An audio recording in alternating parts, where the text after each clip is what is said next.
So when I started TOC back in 2017, I left my position as a head coach and a teacher.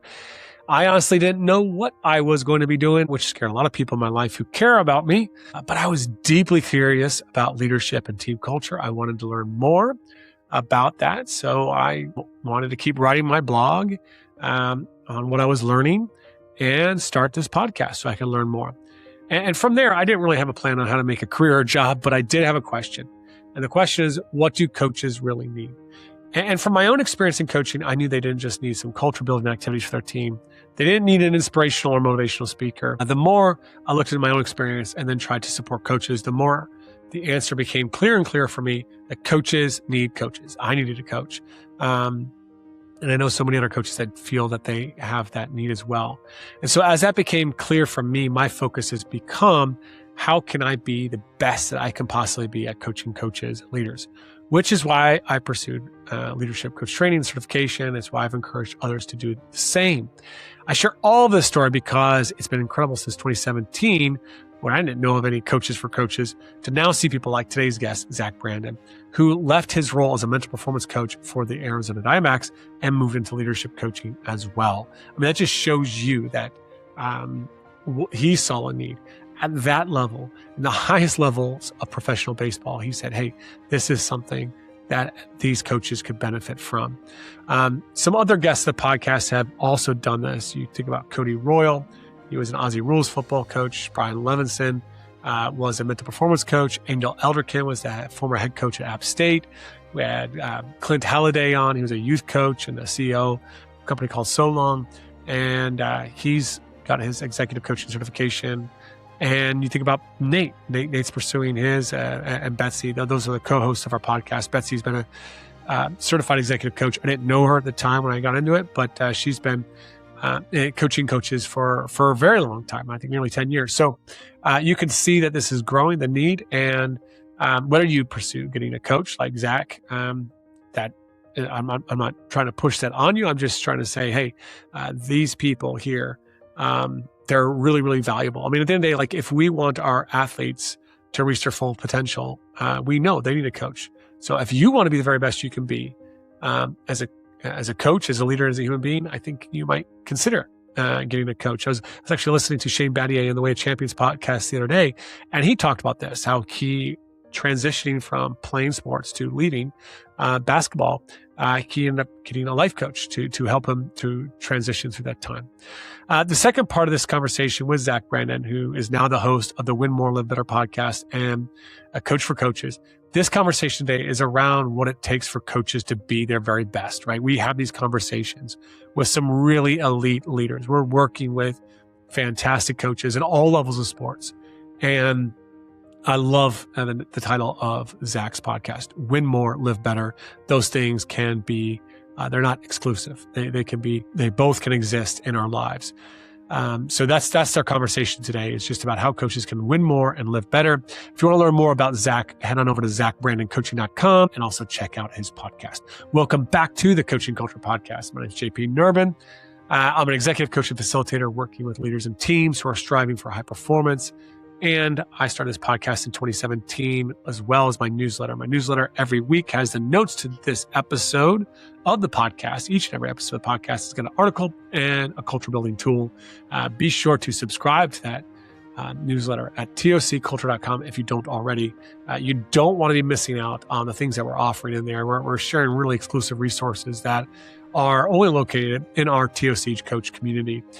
Which is an online platform for community discussion, small group coaching, and our online courses. So if you want to learn more about that, you can head over to tocculture.com as well.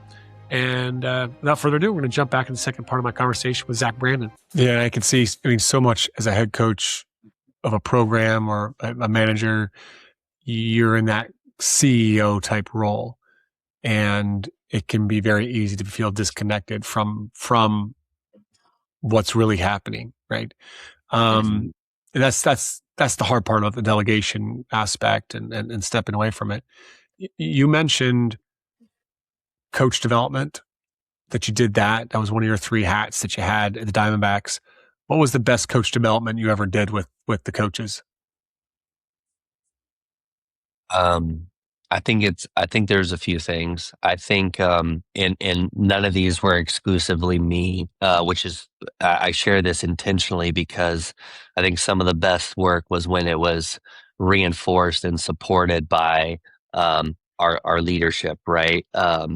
When in doubt, I can generally tell a lot about an organization or team's culture by how engaged the leadership is in these types of conversations. And so I was really fortunate that we had many that were very receptive, very bought into it. I think there's a couple there. I think there's two big ones. One of which was we brought in a new farm director. His name is Sean Larkin, and he was great. Like, he's kind of a unicorn, I would say, from a standpoint of he played professional baseball, he's coached, he's managed, but he also has a degree in sports psychology. So he very much empathizes with what kind of my traditional training and education is in. And one of the things that we did is we spent a lot of time kind of defining what the standards were for us as a player development. This was on the minor league side. So on a player development side of things, what do we want our culture to be represented by? And so we set up over a course of multiple days these conversations for people to um, what should I say, like we broke them out so as small groups, so you're mixed with different people, different staff members, different roles, and we had just a lot of discussion, and we allowed people to spend time formulating that. And I think something that I know there's other iterations of this, but we're a big proponent that like people are more likely to commit to things that they help create. And I think what we tried to in essence do is invite our staff to be part of the process for defining what was going to be important to us. And standards and expectations are one thing, but then what I think the next layer is getting to shared agreements. That's kind of like a differentiation or a distinction that we use a lot. Is expectations are oftentimes funneled one directionally. Agreements are shared, and it's like, hey, we're on the same page, and we're both giving the green light to what this looks like in action. And so I think it was a space for us to kind of do that a couple years ago, and just it fit well because he was new to the role. However, it was a chance to like recalibrate, and then we kind of kept dripping that over time, which I thought was awesome, and built a whole thing of development around it. I think the other one is so we have these morning meetings, and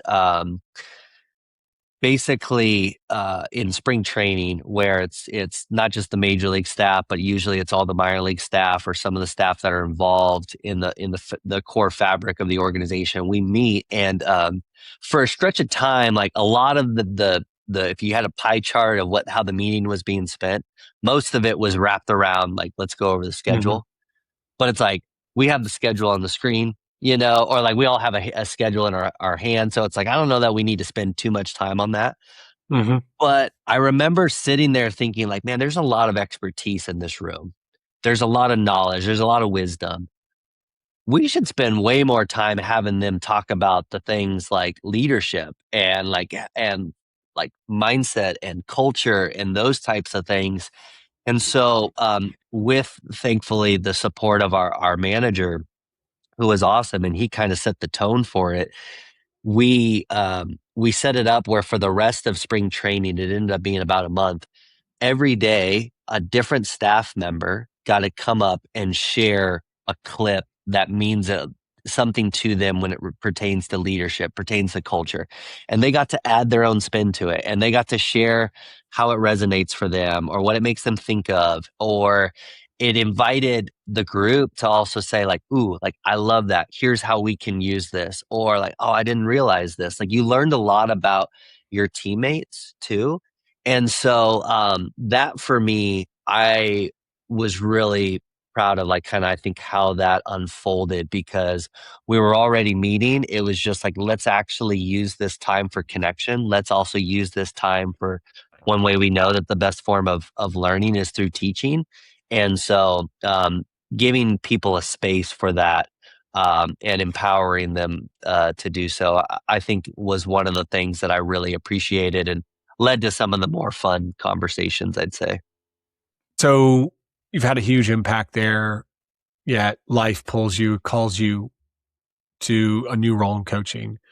What's most important to you right now in your role as a coach?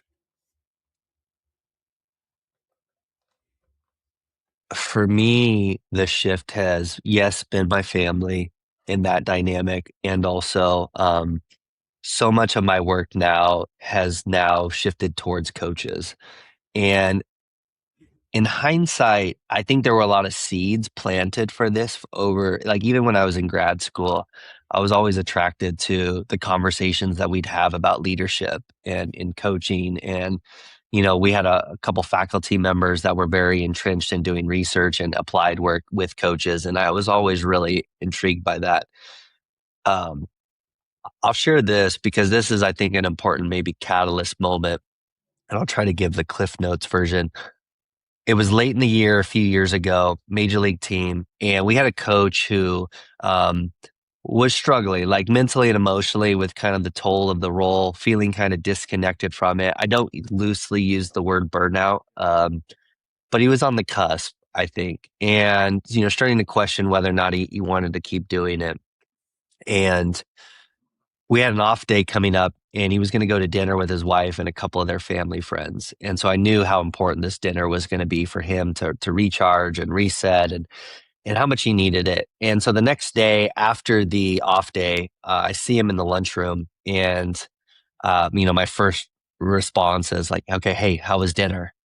And maybe much like yourself, when you spend a lot of time with people, you pick up on energy. Like, you can kind of feel, you can tell when somebody's not showing up in quite their normal, demeanor and so forth. And his reaction did not match what I anticipated. Like, I was expecting a lighter, more free kind of version of him, and it almost felt heavier. And so I kind of softly kind of kept the conversation going, and kept kind of digging in a little bit.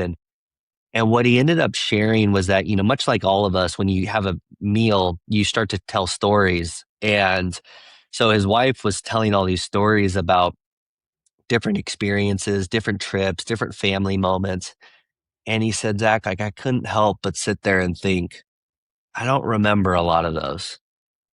He was like, "I was physically there for them, but I don't know that I was mentally present for it." And so he was sitting there, like, kind of just here. This was supposed to be this, like, recharge, and all of a sudden it was like getting in quicksand, and next thing you know, you're just kind of wrestling with it, and you're sinking deeper. And so the night finishes with the dinner, and he later adds that he went home that night. His wife went to bed, and he was walking through their family living room, and he's looking at pictures on the wall. He's like, "I don't know what compelled me to do this, but I'm looking at these pictures on the wall, and I couldn't help but notice I'm not in a lot of them." Mm. And like, to this day, it's probably one of the hardest conversations that I think I ever had in my What was so role. hard about that conversation for you? I think my heart broke for him, I think, in a lot of ways, because I think it's one of those conversations that all of us run into at a given time with anyone, whether it's a player, a loved one, whoever, where if you really stop and you ask yourself, what's needed from me right here? It's just to be with them in that space. Like, it's not anything that you're necessarily going to say. Like, you're not going to give any advice in this given moment that's going to make it feel better, or this is not the time to offer perspective. Like, just give space. And I think my immediate my reaction, though, is like, I want to make this better, like, I want to help, and so forth. So I think that probably was one thing that made it so difficult. And just but it was the conversation in the moment where I was like, who serves you? Like, Mhm. who pours into you? You're the person that pours into everybody else as a coach or as a leader. And yet, do you have anyone for yourself to process these things, to manage your own mental and emotional challenges that are arising, not just within the role, but away from it too, much like our players navigate as well. And so that conversation, again, it was already, the seeds were already planted. It was already happening in a sense, but it was like it poured gasoline, I think, on the fire. And so that for me became a really important moment where I was like, it made everything from that point forward for me. How do I help coaches become the best versions of themselves? How do I help them win more and live well? How do I help them win on the field, but not sacrifice relationships, well-being, fulfillment, and so forth off of it? And so anyway, that for me, I think has been kind of where things have shifted. And I'm sorry, I don't even remember what exactly your question was, but I think tying it in, that just for, I guess, context, that's been the main driver behind the shift. Mm. I imagine the importance of that work has to tie back to some of the relationships you have built with coaches in Arizona and other places, as well as understanding that they have to be well to be able to, you know, have a positive impact on the athletes. It is like, I imagine, and tell me if I'm wrong on this, but like you could be a mental performance coach. And this is probably where I never really had a lot of interest in like being just on the mental side. And now I do a lot of leadership, culture, personal coaching within teams and a little bit of the mental. But like imagine if you're just the mental guy and you come in there and you do all this mental stuff and the coaches are shitting all over the players, or they're just like, they could just screw up everything you do so quickly. And like, it could so often be really unintentional because not because they don't know better. It's just that they just can't do better because their margin is so small. They're not well. I don't know. Am I making any sense there? You are. I've heard this widely referenced, and to this day, I've never seen anything concrete. So it's probably going to become one of those like folklore lessons or insights. So bear this in mind. Don't if anybody finds this, let me know. But there's a widely attributed statistic to the English Institute of Sport that 70% of behavior is driven by the environment. And yet we disproportionately spend a lot of time in sport developing the individual, not just on the player side, but also in other facets. And so the reason why I think that's so important as to what you were just describing is no one shapes the environment more than coaches. And so if we know that coaches disproportionately influence the environment and ultimately what behavior comes out of it for players, well, then why wouldn't we invest more resources, invest more energy and time into their growth, in their development? And as you mentioned, one thing we also know is that there is a lot of research that shows that when coaches are stressed, when coaches are burnout, when coaches are lacking in their own psychological resilience, that then also directly correlates to those the presence of those challenges and those struggles in players as well. And so in terms of like, we're putting so much into player well-being, like, well, don't forget, like coach well-being can shape that. We put so much into player development. Well, don't forget that coach development can also drive that as well. And I think, so I say all that from a standpoint of, I think to your point, um, investing in that whole person as the coach does play a pretty significant role, because that then I think frees them up to create and design a better environment for everybody. I'm really curious. You talk about environment, you talk about coach well-being, coach development is being really important, not just the player development, the player well-being.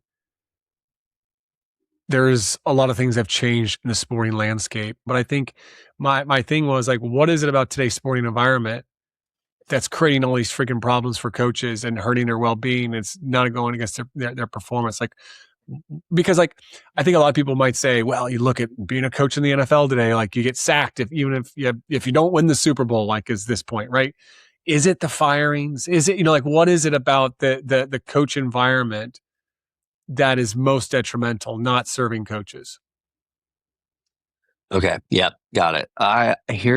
Where my mind goes to as you describe that is, and I'll back up and I'll bring it full circle, hopefully.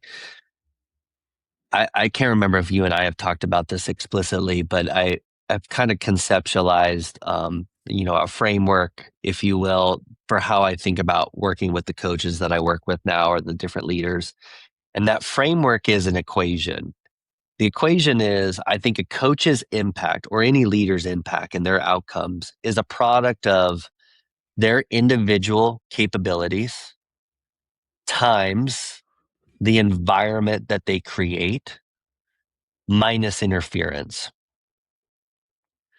So what I see is this with the challenges that are emergent in today's environment is like so many coaches, like we default to the environment side of that equation. We default to how do I foster a better culture? How do I produce a better learning environment, better skill design and practice design for my players, right? How do I manage feedback more effectively? How do I nurture like relationships and accelerate trust and get buy-in and those things? All important things, all important. But that's just one piece of the equation. What is neglected in many instances, from my standpoint, is the individual because um, and what I mean by that is what I think is interesting, though, is like a lot of coaches will invest in themselves to get to the role that they aspire to be in. And then it's like they get into the role and their attention is scattered across so many different things. And they're just constantly trying to put out fires or attend to a never ending to do list that they don't make room for themselves. They don't make room for their own growth or that space that we talked about earlier for creative thinking or whatever the case might be. So I think that's one piece of this is um, I do like servant leadership. Unintended consequence is that you constantly pour into everybody else and you neglect yourself. Um, and I think when you talk to certain coaches that are doing this at a high level and they're doing so sustainably, there is a certain degree of it, like where you have to lead yourself. You do have to um, invest in your own needs and your own growth and so forth, your own well-being. So that's a piece of it. Where the reason I thought of the equation here is what you actually described as it pertains to interference, because this is the part of the work that for me is the most fun. What I find is that there's two types of interference. One is external, which is think of that like, okay, the lack of organizational support, or you're dealing with a toxic stakeholder. You're navigating the NIL and the uncertain, ambiguous landscape that is college athletics, limited support, whatever, all these different things. But there's also internal interference. And internal interference is the ways in which we inadvertently or oftentimes subconsciously get in our own way. And and I think part of that is sometimes the limiting beliefs that we create as coaches. It's the inner critic that berates ourselves over um, how our team performs, falling below a certain standard. And basically, I think a lot of my work now as a coach with certain coaches is helping them identify those patterns, helping them identify ways in which they're getting away. So let me give like a more concrete example. This will bring it to life, I think, a little better. So I was working with a front office executive for another team, and we sit down for the first meeting, and I'm asking him in essence like what his dream is, like what's his goal, like what's the thing that he wants to do in his career, and what does he really want to get out of our coaching agreement together. And the thing he said is like aspirationally as a professional, I want to become an assistant GM. So I said, great. Like we talked a lot about that, why that was important to him, what that would look like. But then we started to talk about, well, what's getting in the way? What's the interference? So part of this is he used the analogy that he has been asked to become the pilot of the plane. It's his first time flying. The plane is on fire. And he said the person that is his co pilot was the pilot and it was not his choice to no longer be the pilot. So if you're following here, it's a very like messy situation. Like there's legitimate external interference that he was confronting here. But what we also talked about is he would get in these meetings where he would almost be afraid to make a concrete decision. He would start to question his intuition. He would start to question his expertise. And like he was so fearful of making the wrong decision or so fearful of how it was going to appear to everybody else that he stopped showing up in a way that probably got him into that role in the first place. And so in our conversations together, one of the things that we ended up landing on is I said, okay, well, think to this version of you that we described earlier, this assistant GM, right? Let's say that version is you now. What would they do? How would they approach this conversation? What would they do in this upcoming meeting or in this presentation and so forth? And afterwards he was like, you know, it was one of those coaching conversations where you cover a lot of ground and, you know, there's a lot of different things. And then at the end I asked him, I was like, okay, what's like the one thing that you want to get out of this? Or that you took from this? And he said, I need to be the assistant GM now. And I was like, great. Like that was awesome. And so we talked a little bit about that, but what got us there was getting clarity on what was getting in the way. What's that interference? And again, we default oftentimes. It's easy to point out the things that are external to us, but sometimes it's more implicit, the things that are sabotaging us internally in the process. It's interesting, Zach, you shared that because I was kind of just like writing down things that were really resonating with me about what you're sharing there. And it's like internal versus external. So often clients come to me and they want to externally fix the environment, build the culture, take on they got issues with stakeholders, like you said, administrators, you know, even at the college level, you got parents, or at the pro level, you got families, right? Like there's all these external challenges that create, external challenges for the leaders. And yet the internal often blames the external, like complains about the external, or even magnifies. Or like sometimes it creates these narratives and stories. And so that's where, your work in coaching coaches is probably really trying to help them to find belief in themselves, be more self-authored, to use some of the terms from adult development theory, of just like understanding what's important to me, as well as not just know my values, but be able to navigate and work with others who have some shared values and some maybe different values, right? It's the fun part of the role, much like what you do for so many. And that's why I think I always appreciate our conversations is, you know, it's maybe it's a question that you pose, or it's your own connection or insight that you share that maybe helps me, reveals something to me that maybe I would have otherwise missed had I just tried to process it all on my own. You know, it's like kind of the classic phrase of like, you can't read the label from inside the jar. Mm-hmm. And that notion of like, sometimes when we're in the pressure cooker, when we're in the jar, the thing that is absent from us is perspective. And I think that's where, when you have somebody else to bounce ideas off of and to, you know, kind of be a thought partner with, if you will, I think that's where that perspective becomes really valuable. And so, that for me has become really fun in what I get to do. Well, thank you for just doing what you do with coaches, stepping into this space while also being an example. I think the way that you are living your life, right, it is a really important part of the work you do as well too, as in just kind of the way you've stepped back, you focused on family, prioritizing, and are showing people, like your podcast says, you can live well and win more, right? So this has been an amazing conversation, man. I know it's not going to be our last conversation. It was fun to share some of the things that we just actually talk about every time we get on a call together, which is awesome. And probably the very first episode I ever heard you record was with the football coach who was at University of Washington State. I was like, holy crap, this guy He's definitely like got the executive coaching lens of the way you ask questions and stuff like that, which made your podcast so friggin' awesome. So definitely one big thing that I would recommend for people out there to listen to. For our listeners, is there any other things that you would like for them to maybe be able to reach out to you to connect if they want to learn more?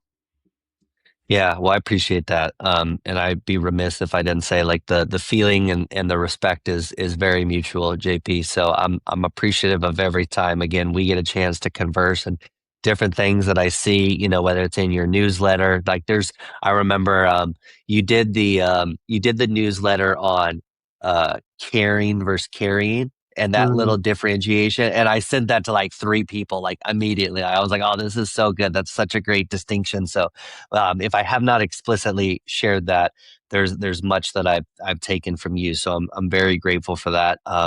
Yeah, I guess in terms of people connecting with me, I'm probably in way too talk about diluted focus. I got my hands in too many things, but social I do, but mostly X or Twitter and LinkedIn is probably where I'm the most active. I have an Instagram, but I debate a few times each day whether or not I'm going to delete it. Anyway, you can follow me there. I do have a newsletter. It's called Winning with Words. And so anybody that's interested, it's kind of sharing a lot of principles or stories and things like that around kind of a lot of the topics that we discussed today. But I think especially for anybody that wants to maybe hone their own mental game or somebody that they care about, that could be good. And then, yeah, anybody that ever wants to connect, I always offer like a free coaching call. So anybody that just is interested in workshopping anything, if you're exploring, whether it's coaching or any other resource that I can extend or offer or connect you to, I'll be more than happy to do so. And that's a really good space for that. So we can make sure that goes in, show notes or, feel free to share my contact info. And yeah, anybody that ever wants to reach out, I look, as I mentioned earlier, connections near and dear. So would love to stay connected with whoever. Yeah, absolutely. We're going to put all that details in the show notes in our newsletter. One thing we'll actually do is we'll take one of my favorite interviews that you did, and we'll just actually link that in the details of the episode, rather than just like, oh, go follow the podcast. Go like actually listen to my favorite one, because I think it will really resonate with our listeners as well too. I have like only a handful of podcasts I subscribe to, and I have like kind of like a new rule, which is like, if you want to subscribe to another one, I have to unsubscribe. So they're in like various domains, right? Of things that I like to potentially listen to, and I still don't even listen to the 6 or 7 that it is that often. But yeah, yours is on there, so highly recommend that. And yeah, thanks for this time, man. This has been special. Yeah, likewise, JP. Always appreciate it. All right, folks, that's it from my conversation with Zach. Be sure to check out his podcast. Like I said, Win More, Live Better, ZachBrandonCoaching.com. Also, while you're at it, if you don't mind helping to support this podcast, there's ways you can do that. One is just simply support you yourself as a coach to get more out of it. Check out my book, The Culture Captain, The 4 Levels of Leadership. It is a framework. It's a simple, practical framework that will help you and your athletes become better leaders within whatever circumstances they're in, whatever context they're in. Also, if you want to just support this podcast, just take 10 seconds, leave us a nice 5-star review. Wherever you listen to podcasts, be sure to subscribe and share these episodes if you think that they might be valuable for others out there.